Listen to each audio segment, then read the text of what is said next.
ஆனா நாம எப்போ மாதிரி வருவோம்.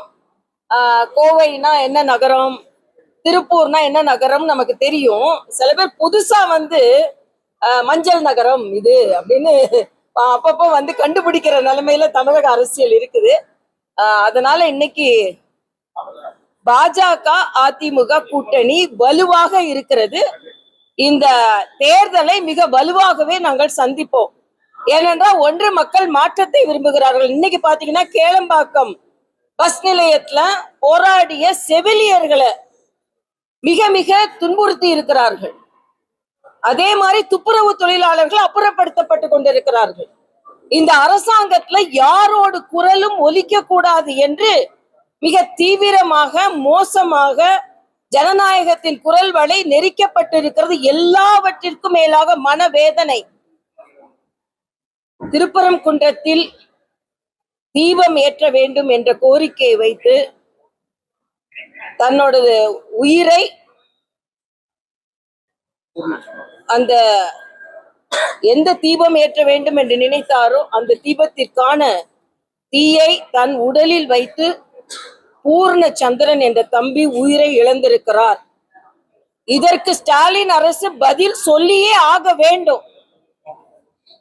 உயர் நீதிமன்றத்தின் தீர்ப்புக்கு வந்த பின்பு இங்க துப்புரவு தொழிலாளர்களை இரவுக்கு இரவு அப்புறப்படுத்துறாங்க. ஏன்னா உயர் நீதிமன்றம் தீர்ப்பு வந்துருச்சு அப்படின்னு. சென்னையில சில கோயில்களை 1 மணிக்கு வந்து இடிக்கிறாங்க. உயர் நீதிமன்ற தீர்ப்பு வந்துருச்சு, அதுக்கப்புறம் நாங்க எப்படி சும்மா இருக்கிறது அப்படின்னு. ஆக உங்களுக்கு வேணுன்ற போலாம் துப்புரவு தொழிலாளர்களை பிடிச்சி இழுத்துட்டு போறாங்கன்னா உயர் நீதிமன்றம் உடனே இங்க இருந்து அப்புறப்படுத்த சொன்னாங்க அப்படின்னு நீங்க தான் கேஸ் போட்டு அதை வேற வழியா பண்ணீங்கன்னு வேற. ஆனா திருப்பரங்குன்றத்தில் மட்டும் தீர்ப்பு வந்த பின்பு நீதிபதி மேலேயே குற்றத்தை சாட்டி எல்லாவற்றிற்கும் மேலாக இப்ப வந்து அது வந்து தூணு இல்லைன்னாங்க, அப்புறம் தூணு இருக்குது ஆனா அதுல ஏற்ற மாட்டோம்னாங்க, அதுக்கப்புறம் அது தீபத்தூணு ஆனா அதுல ஏத்துற பழக்கம் இல்லைன்னாங்க, இப்ப அது தீபத்தூணு இல்ல சமணர்கள் ஏற்றிய விளக்கு தூணுன்னாங்க. சமணர்கள் நைட்டு வெளியே வந்து விளக்கே ஏத்த மாட்டாங்க. அதுக்கப்புறம் இப்ப இன்னைக்கு அது சிக்கந்தர் அவங்களோட தூணு அப்படின்றாங்க. இப்ப அந்த தூணே உங்களுக்கு உரிமையா அப்படின்னு கேக்குறாங்க. அதே மாதிரி இன்னைக்கு அங்க வந்து இஸ்லாமிய திருவிழாக்கள் நடத்துவதற்கு அனுமதி கொடுத்திருக்கிறார்கள் அரசாங்கம். ஆனா அதே இது இந்த விளக்கு ஏற்றுவதற்கு அனுமதி இல்லை. இப்ப உச்சி பிள்ளையார் கோயில் தான் உச்சியில இருக்கு அப்படின்னு ஒண்ணு கண்டுபிடிக்கிறாங்க. எல்லாவற்றிற்கும் மேலாக நான் அரசாங்க விவாதத்தில் சொன்ன வார்த்தைகளை நான் மிக வன்மையாக கண்டிக்கிறேன். முருகனுக்கு 2 வாழ்க்கை இருக்கும் பொழுது 2 விளக்கு ஏத்துறது எதுக்கு அப்படின்னு 2 விளக்கு ஏத்தணுமானா, சில பேர் 2 வாழ்க்கைகள் அவங்க எப்படி வாழ்ந்தார்கள் என்ற அரசியல் தலைவர்கள் எல்லாம் நம்ம சொல்ல போனா அப்புறம் எப்படி ஒரு பெண்ணா இருந்து என்னால சொல்ல முடியாது. என்ன வாதிடுறீங்க? அப்புறம் இன்னைக்கு அது விளக்கு தூணி எங்களுக்கு இது இந்துக்களுக்கே சொந்தமானது இல்ல, அது வந்து அவங்க வக்ஃபோர்டுக்கு சொந்தமானதா இருக்க கூடும் அப்படின்ற ஒரு வாதத்தை வைக்கிறீங்க. அதே மாதிரி பக்கத்துல சென்னை விமான நிலையத்துல ஹஜ் யாத்திரையர்களுக்கு மக்கள் வரி பணத்துல கட்டடம் கட்டுறீங்க, கிறிஸ்துமஸ் விழாக்கள்ல கலந்து கொள்கிறீங்க. ஆனா இந்துக்களை மட்டும் நிந்திக்க வேணும். ஒருவர் உயிரிழந்திருக்கிறார், இதுக்கு ஸ்டாலின் என்ன பதில் சொல்கிறார்னு கேட்கிறேன். ஆக இந்துக்களின் உணர்வை தொடர்ந்து புண்படுத்துறாங்க. அதே மாதிரி அங்க உண்ணாவிரதம் இருந்தா இல்ல அவங்க எல்லாம் எல்லாரையும் கட்டாயப்படுத்தி உண்ணாவிரதம் இருக்காங்க. அங்க போய் ஒவ்வொருனையும் உங்களை மாதிரி தம்பிங்க தான் மைக்க நீட்டுறாங்க. அதுல ஒருவர் கூட பாஜக இந்து முன்னணியை சார்ந்தவங்க கிடையாது. உட்கார்ந்து இருந்த 50 பேரும் ஒரு அம்மா சொல்றாங்க அங்க விளக்கு ஏத்துறது நான் என் கண்ணால பார்க்கணும் சாவறதுக்கு முன்னாலேன்றாங்க. ஆக தொடர்ந்து இந்துக்களை நிந்தித்துக் கொண்டிருப்பதற்கு 2026 ஸ்டாலின் அரசு பதில் சொல்லியே ஆக வேண்டும் என்பதுதான். இல்ல மத பிரச்சனையே இல்ல, நீதி பிரச்சனை, உங்களது ஈகோ பிரச்சனை தான். இதுல மத பிரச்சனையை விட ஸ்டாலினோட ஈகோ பிரச்சனை. நாம தீபாவளிக்கு வாழ்த்து சொல்றது இல்ல. நான் நேத்து ஒண்ணு கேட்கிறேன், என் மனைவி சொல்வதைத்தான் நான் கேட்கிறேன். யார் சொல்றா? மரியாதைக்குரிய முதலமைச்சர் கேட்க மனைவி சொல்றதை கேட்கணும்ன்றது எங்க எல்லா பெண்களுக்குள்ள ஆசைதான். ஆனா உங்க மனைவி கோயிலுக்கு போறாங்களா, ஒரு நாள் கூட உங்களை கோயிலுக்கு போங்கன்னு சொல்லலையா? கேட்டீங்களா? கேட்கலையா? 1000 குடமுழுக்கு வச்சாலும் உங்க மனைவி ஒரே ஒரு குடமுழுக்க கூட போயிங்கிட்டு வாங்க, நான் இத்தனை குடமுழுக்கு போறேன், ஒரு குடமுழுக்கு போங்கன்னு உங்களை சொல்லவே இல்லையா? ஆக என்ன நீங்க பேசிக்கொண்டிருக்கிறீர்கள்? அதனால இந்து உணர்வுகளை மதிக்கவில்லை என்றால் அதற்கான விலையை ஸ்டாலின் அரசு கொடுக்க வேண்டியிருக்கும் என்பது எனது கருத்து.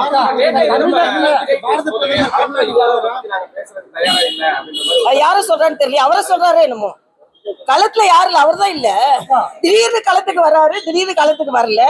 நாங்க வந்து எல்லாரும் ஒருவேளை எங்களை சொல்லலைங்க அவரு. ஏன்னா நாங்க வந்து இத்தனை கட்சியில இத்தனை மாவட்டங்கள்ல ஆட்சியில இருக்கோம். உலகத்துல உள்ள மக்கள் எல்லாம் பாரத பிரதமர் தான் எங்க பிரதமரா வரணும்னு சொல்லி கொண்டிருக்கிறாங்க. தமிழ்நாட்டுல 18% வாக்குகளை வாங்கி இருக்கிறோம். நாங்க தேர்தலில் நின்று கொண்டு இருக்கிறோம். அப்புறம் களத்துல இல்லாததுன்னு அவர் தான் சொல்றாரோ என்னமோ. என்னொன்று, மஞ்சள் நகரம் என்று நான் இதை அதான் சொன்ன, விளையாட்டா சொன்னேன், என்று கண்டுபிடிச்சிட்டாரு.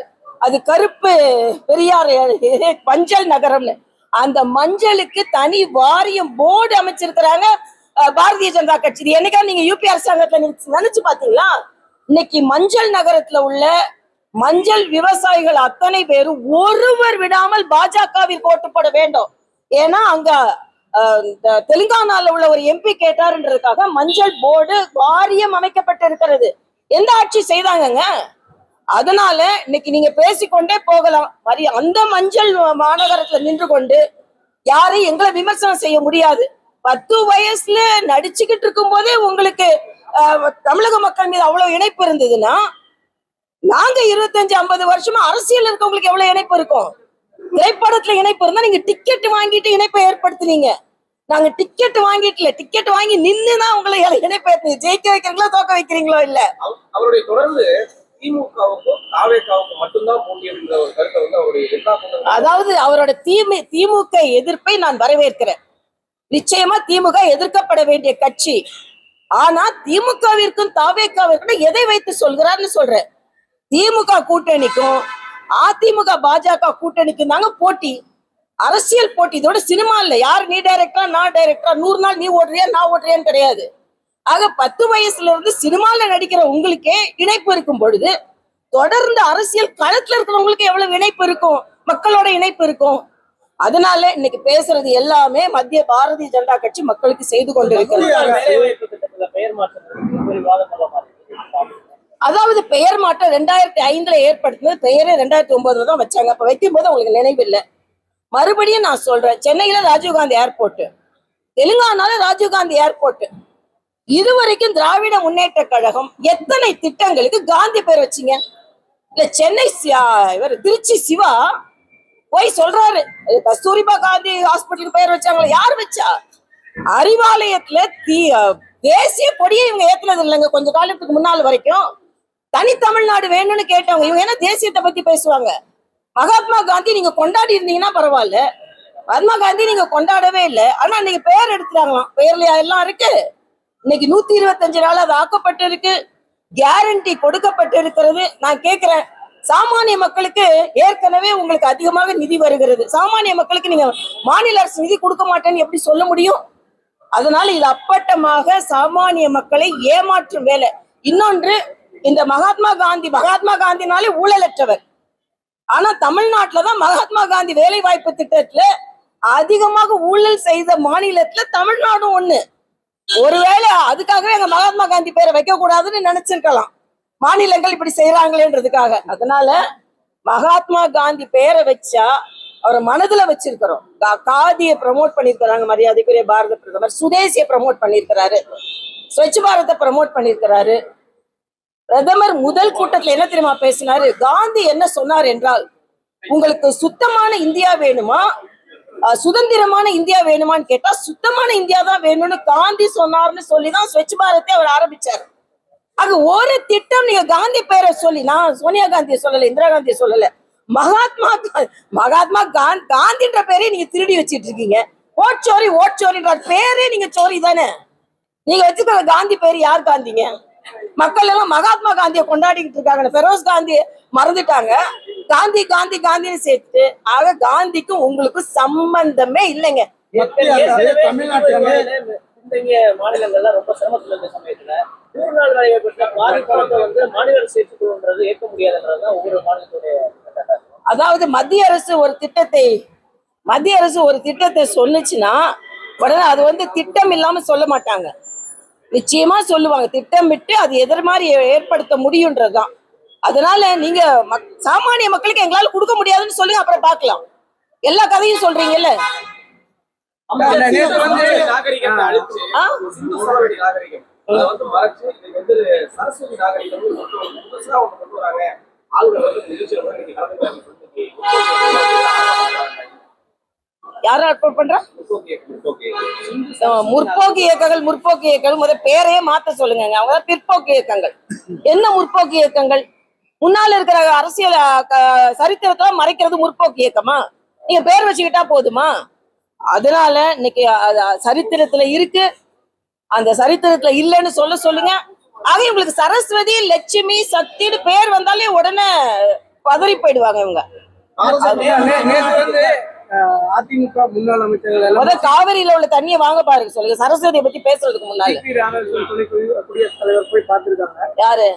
அதிமுக நிர்வாகிகள் எல்லாம் என்ன காரணம் சொல்றாங்கன்னா, திமுக அரசு வந்து அவங்க மேல இருக்கிற ஊழல் குற்றச்சாட்டுகளை வந்து எடுக்க போறாங்க, அதனால வந்து இவங்க போய் மீட் பண்றதா ஒரு தகவல் சோசியல் மீடியால போட்டிருக்காங்க. சோசியல் மீடியால என்ன வேணாலும் போடுவாங்க. பாவம் அண்ணன் சிபிஆர் அவர்கள் அரசியல் சார்பற்று அங்க நல்ல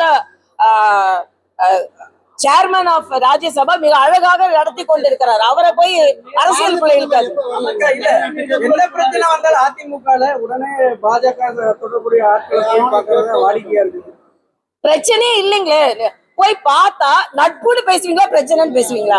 அதிகமாக பார்க்க நட்பு விரிவடைகிறதுன்னு தான் சொல்லணுமே தவிர பிரச்சனைன்னு எப்படி சொல்ல முடியும்?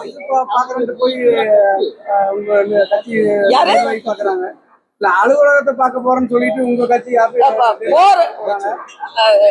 பாக்க அப்படியே இல்ல. அது நான் அதாவது போறதுக்கு ஒன்ன சொல்லிட்டு தான் போகணும், லைனா போட்டுட்டா போகணும். போற வழியில பாக்குறாங்க, நட்பு ரீதியா பாக்குறாங்கப்பா. ஆமா ஆமா ஆமா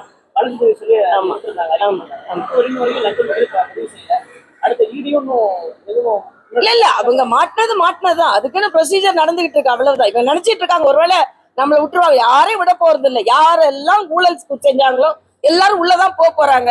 ஏறக்குறைய மந்திரி சபை கூட்டத்தையே திமுக சிறைக்குள்ளதான் நடத்த வேண்டி இருக்கும். 13 அமைச்சர் மேல ஊழல் குற்றச்சாட்டு இருந்ததுன்னா மந்திரி சபை கூட்டத்தை சிறைக்குள்ளதானே நடத்தணும், வெளியே நடத்த முடியும். இவ்வளவு நாள் விட்டுட்டு தேர்தல் நேரத்துல இந்த வழக்கெல்லாம் எடுக்கிறாங்க. தேர்தல் நேரத்துல இல்ல, வழக்கு தேர்தல் நேரத்துல இல்ல, எப்போ எடுத்து கொண்டிருக்கிற வழக்குதான். அதனால இது வழக்கமா உள்ளதுதான், தேர்தல் நேரத்து வழக்கு இல்ல.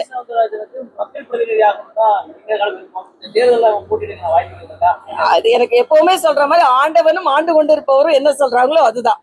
நாங்க எப்பவுமே களத்துல இருக்கிறவங்க, களத்துல இல்லாதவங்க இல்ல. கலங்காமல், களங்கம் ஏற்படாமல் களத்தில் இருப்பவர்கள். அதனால எங்களுக்கு அதை பத்தி கவலை இல்லை. மத்திய அரசு வந்து தமிழ்நாட்டுக்கு வெறுப்பு காட்டுது. மத்திய அரசு தமிழ்நாட்டுக்கு வெறுப்பு உதயநிதி.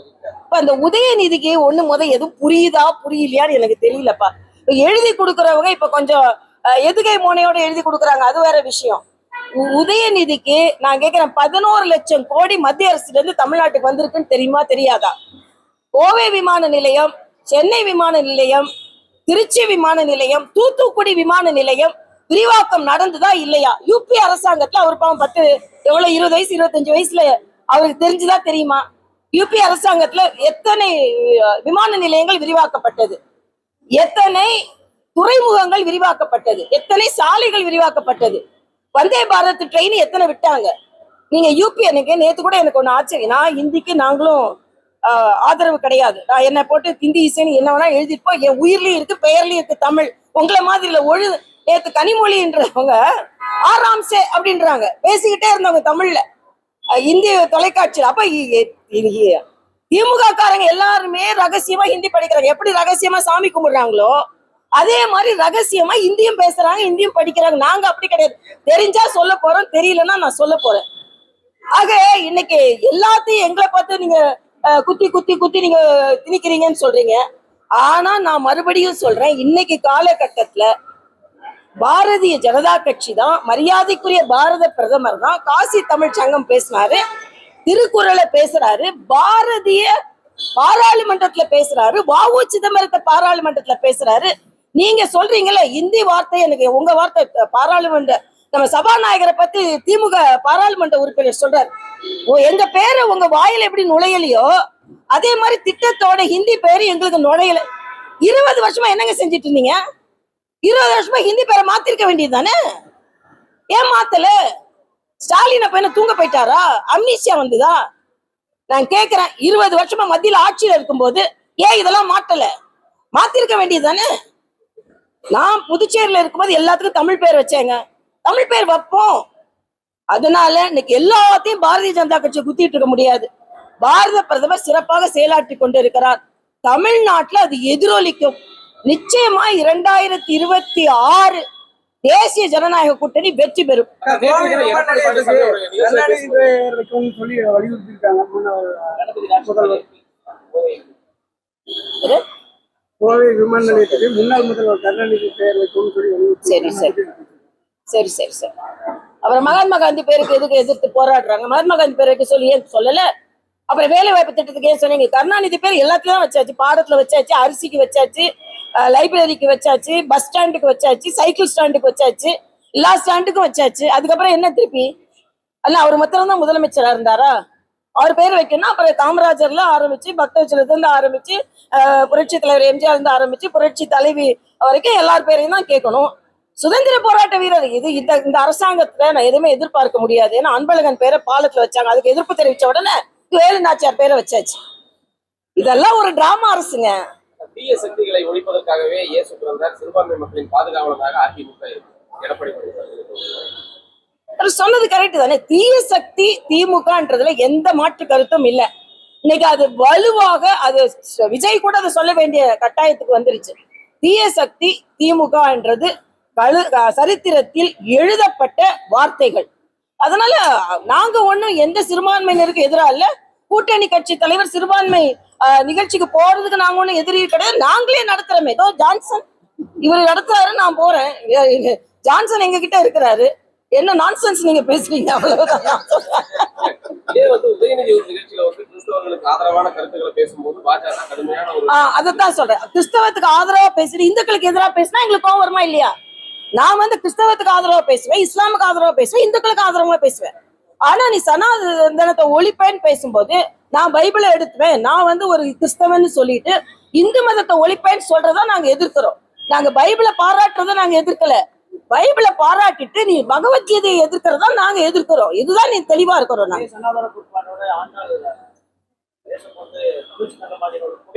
நீங்களே அழகா வார்த்தை சொல்லி வேஷம் போடுறாங்க, வேஷம் போடுறாங்க. அவ்வளவுதான். நன்றி.